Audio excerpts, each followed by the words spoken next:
Bottom line is the Republicans have a core values problem, not a who knows. Well, I don't think Mark, well, let me just say, I don't want to gloss over his credentials. I think when it comes to immigration reform, President Obama has stolen from Senator Rubio. So you talk policy. Rubio has a piecemeal approach to this immigration stuff. I mean, well, President Obama took pieces of that piecemeal approach. Well, bottom line is, I think where the country is, we want more aggressive, more direct reform on immigration reform than Marco Rubio is talking about. I think he's behind. I think he's fragmented on the issue. And I think that, the Republicans are looking for anybody. I think he's ahead of your caucus in the House. We are in the 5th year of waiting for the Obama immigration plan. It was supposed to be unveiled within 100 days after his election in 2008. So the president's pretty skillfully used the issue, but he hasn't led on the issue. And we're still waiting for a bill. Now, Rubio's leading at some considerable political risk to himself, which I admire.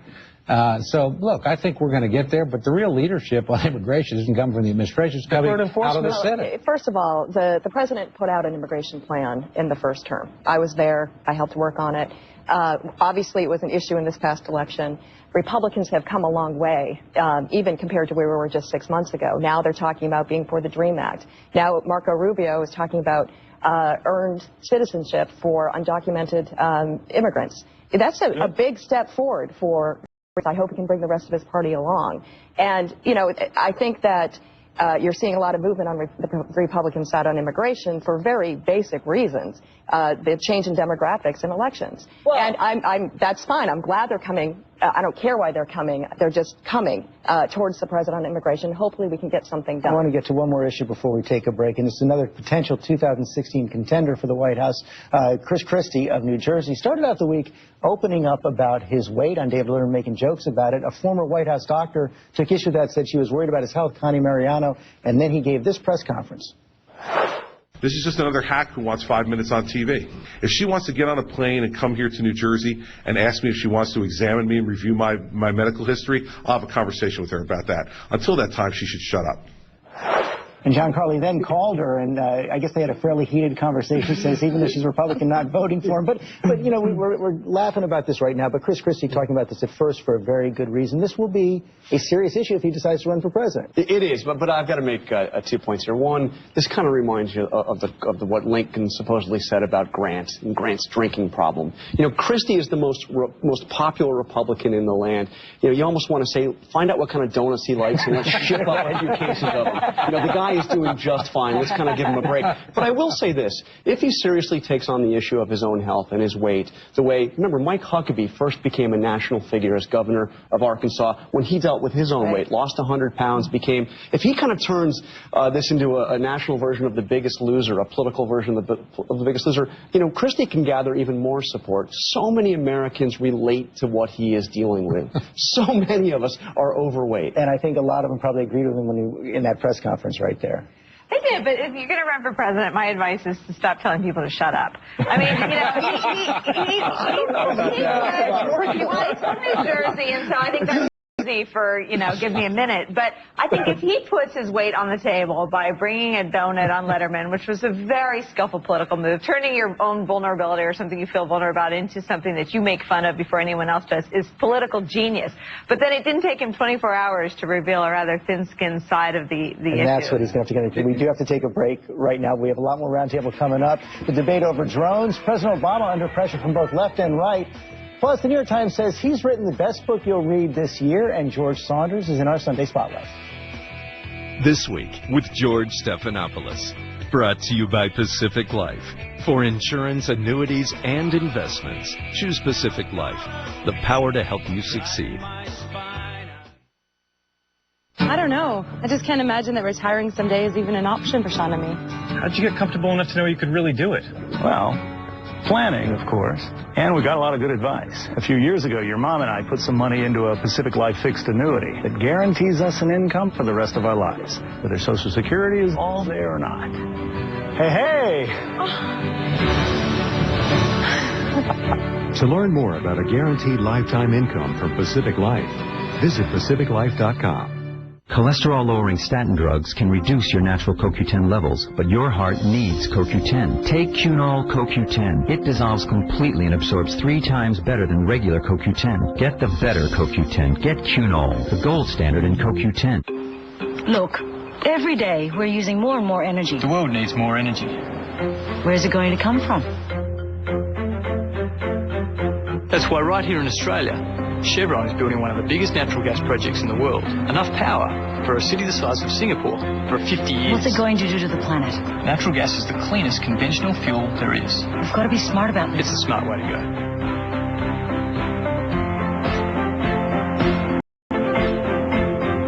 Hey, what are you doing today? I'm backing up the computer. Photos, work files, you name it. Lovely. See you in a few hours.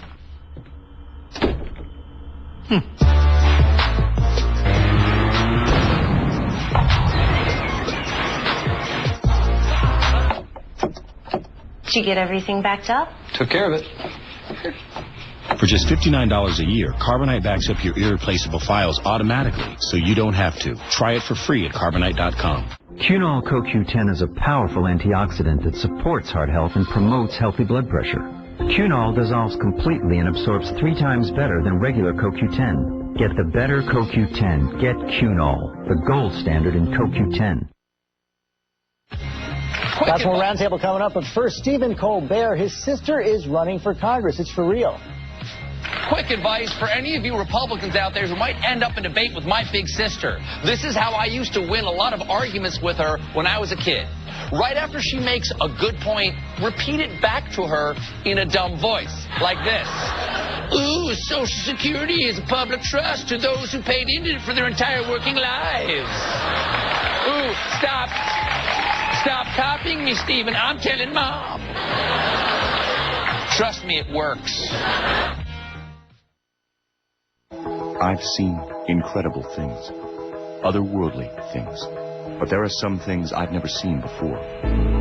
This GE jet engine can understand 5,000 data samples per second, which is good for business, because planes use less fuel, spend less time on the ground, and more time in the air. Suddenly, faraway places don't seem so far away.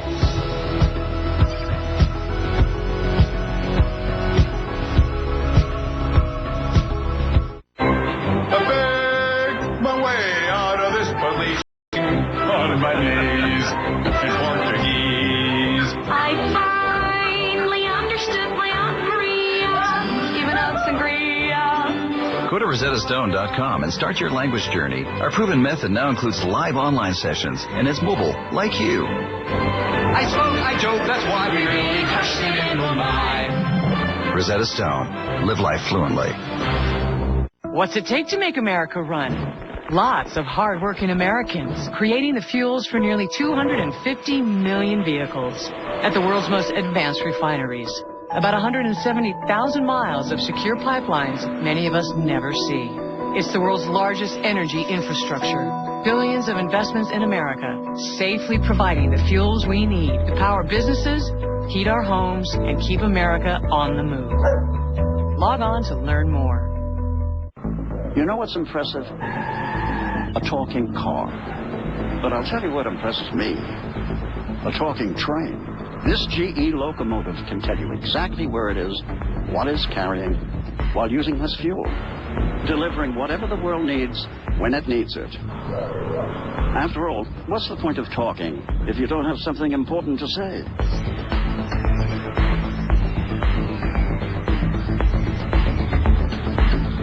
They're the hottest crime-solving partners on television. Castle, only Monday on ABC.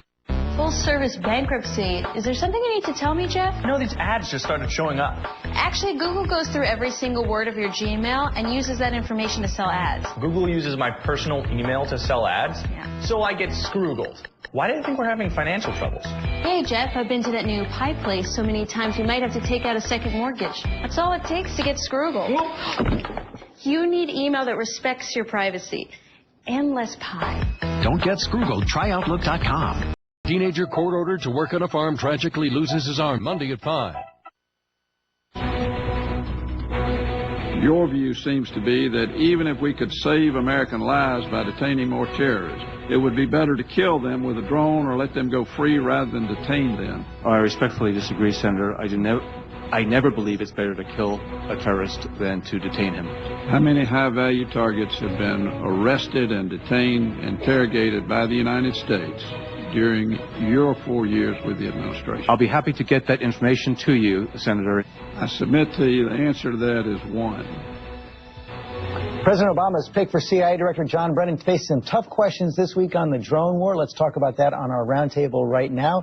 ABC News Chief Global Affairs Correspondent Martha Raddatz replacing Jonathan Karl right now because, of course, you've spent so much time on this issue. And the drone war really has become kind of the signature characteristic of President Obama and the war on terror. Dramatic expansion over the last 4 years, but this is the most scrutiny it's ever gotten.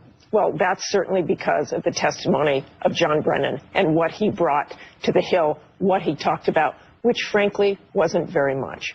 The drone wars have not been discussed for 4 or 5 years. No one talks about them. It's a brilliant strategy. If you don't talk about it, no one else will talk about them either. I just returned from the Mideast. I was in Israel. I was in northern Israel. A lot of people are talking about drones. A lot of people are talking about the effects of drones, George. As you know, I've been in all the places they're used, in Yemen, in Pakistan, and people there do not like them. John Brennan is able to say, look, it's very effective, and it's certainly been effective taking out core leadership. But when you talk to people on the street, you wonder what the long-term strategy is. Well, but let me press you on that, though, because you're right. There has been a lot of discomfort on the ground with these drone strikes. On the other hand, it does appear that the number of civilian casualties has been down since 2008, and certainly there are less casualties than we caused by massive bombing. Well, I think one of the things is that, yes, I think they've become much more careful. I think John Brennan is probably very careful. No one wants to kill civilians. And yet, the American public doesn't really know much about this. I interviewed Stan McChrystal a few weeks ago, the former head of the Joint Special Operations Command, who ran a drone strike program. What General McChrystal said is, look, what concerns him is that they're now going after mid-level al-Qaeda. They're now going after mid-level Taliban. So where does that stop, and who makes those decisions, and who makes the decisions that something is imminent? And Congressman Ellison, you've been on this for some time. You want much more oversight from the Congress. That's right. You know, I've looked into this. I haven't found one public hearing on drones. Now, we had the Brennan hearings, but, you know, Congress has an oversight responsibility here. And by the way, the president has invited the conversation. He said we need a legal architecture around this thing. So why don't we go do it? I, by the way, don't think this is a partisan issue at all. I think that we need to get a hold of this technology because certainly other countries will be weaponizing drones. Certainly we will probably have objections to how they use them if they don't use them according to due process and international standards. And by the way, the paper that the president, the administration released, you know, uses the term imminent threat. But this and who decides that, right? Well, this is the broadest use of the term imminent I've ever heard. A member of Al-Qaeda, you know, if you're a member of Al-Qaeda, but not even that. If you're in affiliated groups. So it could be pretty attenuated. I'm glad the president invited the conversation. I think we ought to take him up on it and have put some real structure around this. And Congressman, this, as he said, this has been somewhat bipartisan. A lot of Republicans also. Let me first say I'm impressed, and my gosh, the guy's got the material in his pocket right here. This is a serious congressman. And read it. See, you know what? It has been bipartisan. That started under President Bush, continued and expanded under President Obama. I, like everybody else, I actually think the hearings and discussion have been very helpful. There probably needs to be more of it. The two things that come out of it that concern me the most, frankly, I think, and this is not a criticism of the president, I think he's probably been more directly involved in some of the targeting decisions than if I were his advisor, I would think would be wise. I think he should supervise the program. He needs to be intimately familiar. Like Johnson picking targets. Yeah, I think he's taken on too much risk for himself, quite frankly. But again, that actually says good things about the president, not bad things. The second thing is, and this is to Senator Chambliss' point, I really do think we are losing a lot of opportunities out there to actually extract people and get information. And human intelligence is really much more important than taking out individual targets. And Nicole, one of the ironies that a lot of people have sensed here is that even though President Obama may have modified Bush administration policies, he's also continuing them. Yeah, and it's slightly hilarious that people have all this patience for a legal architecture to be crafted after the fact. If this had been President George W. Bush's administration revealing that this many drone attacks are going on, there would be impeachment hearings underway. So the hypocrisy sort of has Republicans steaming, but I think the actual policy and the fact that President Obama has continued almost the entire basket, and in the case of drone killings, greatly accelerated their use, has Republicans feeling pretty satisfied that the counterterrorism policies put in place by the Bush administration, which Dick Cheney was the architect of many of them, have been continued by this president. And it's a very interesting other side of the coin to this extremely progressive president on domestic policy. And Stephanie, it does seem as if the president is uncomfortable, at least with one strain of the criticism, that he's not being as transparent as he promised to be. Well, look, this is sensitive information. There is oversight through the intelligence committees, which is the way the law is currently set up. He has made it clear that he's open to discussion about how these programs are handled in the future. You know, the document that you're holding up is based on a legal architecture, but Mr. Brennan, the president, the administration has said that they want transparency, accountability, and a process to ensure that there's, everybody's aware of what we're doing going forward. There are elements of the President Bush's war on terror that haven't been continued, many forms of torture.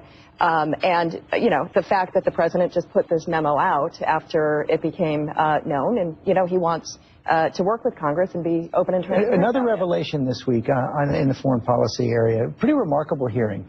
Secretary of Defense, outgoing Secretary of Defense Leon Panetta, conceding that there had been a real internal debate and that most of the president's national security advisors actually wanted him to arm the rebels in Syria. Did you support the recommendation by then Secretary of State Clinton and then head of CIA General Petraeus that we provide weapons to the resistance in Syria? Did you support that? We did. You did support that? We did. You were in that region this week, Martha Raddatz, and it was pretty surprising to learn that not only Secretary Panetta but also Secretary of State Clinton had pushed for this. The president said no. And the chairman of the Joint Chiefs of Staff. So he had military also saying we should arm the rebels. I think that came as a complete surprise to many people in the region, and I talked to a lot of officials in the region about this. I don't think they're convinced that if the rebels were armed, this would have changed much. A lot of the people I talked to said, look, we didn't know who they were then. And there was actually some disagreement with the military, the rebels. We just don't know who they are. We really shouldn't have been giving them guns, people I talked to. And yet, when you think about it, the United States really could have had someone to deal with in there. And that's probably the argument that would make, that General Dempsey would make, that Hillary Clinton would make. You had somebody there. Well, let me tell you, you got nearly 800,000 displaced people. According to the UN, you got more than 60,000 people dead. If you talk to Syrian Americans, you have maybe many, many more than that. We've got to do something. I'm even hearing reports that we're not even coming up to the plate on humanitarian assistance.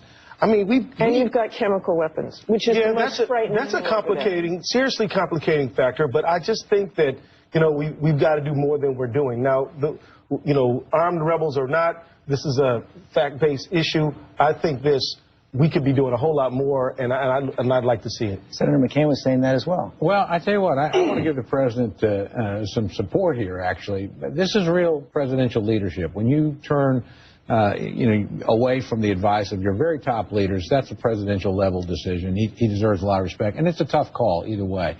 On the arms issue, I am very uncomfortable. I actually agree with the president. We don't know enough to be interjecting arms. There's plenty of people sending arms. The rebels haven't been short of arms. So I don't know that we need to take the lead. On the other hand, I agree very much with what Keith said. We do need to be on the ground with humanitarian aid. We need to have political intelligence. We can provide a lot of communications and logistics, that kind of stuff that keeps us in the game. But arming people who may be the very ones that take the chemical weapons and misuse them, that would have been a disaster for us, too. So I think the president's been, frankly, appropriately cautious. And, Stephanie, how would you respond, though, to people who say that this was interesting timing, that the president chose to say no to his entire national security team right in the middle of the campaign, just didn't want that trouble in the middle of the campaign? Well, look, George, I think that there are decisions made with the national security team all the time. Sometimes the president agrees with the national security advisor, sometimes he doesn't. That's why the president has built the team that he has. And, you know, I only know about this from what I read. I'm not inside the White House anymore. And my understanding is that Panetta and others didn't push for it because of the risks involved that the congressman just laid out, but because these arms could end up in the hands of al-Qaeda, or they could be used against Israel.